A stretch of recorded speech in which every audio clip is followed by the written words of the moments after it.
Hi అండి. ఒంటికి సలవ చేసి ఇవాళ పెసరపప్పు చారండి. చాలా టేస్టీగా చాలా కమ్మగా ఉంటుంది. అందరూ ట్రై చేయండి.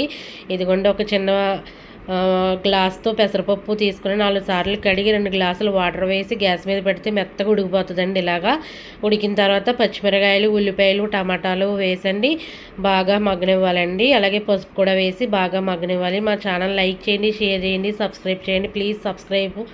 అలాగేనండి. ఇదిగోనండి తర్వాత పసుపు వేసిన తర్వాత బాగా మెలిపి కరివేపాకు కూడా వేసండి. వాటర్ వేసి బాగా మళ్ళీ మగ్గనివ్వాలండి. మళ్ళీ మగ్గిన తర్వాత మళ్ళీ ఒక స్పూన్ కారం సరిపడినంత సాల్ట్ వేసి వాటర్ వేసేసండి బాగా మరగనివ్వాలండి.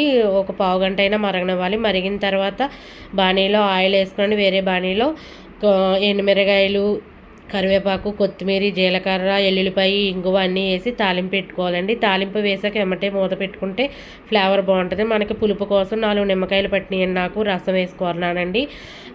గ్యాస్ ఆఫ్ చేసి రసం వేసుకోవాలండి. చాలా టేస్టీగా చాలా బాగుందండి. ఓకేనండి. మా ఛానల్ లైక్ చేయండి, షేర్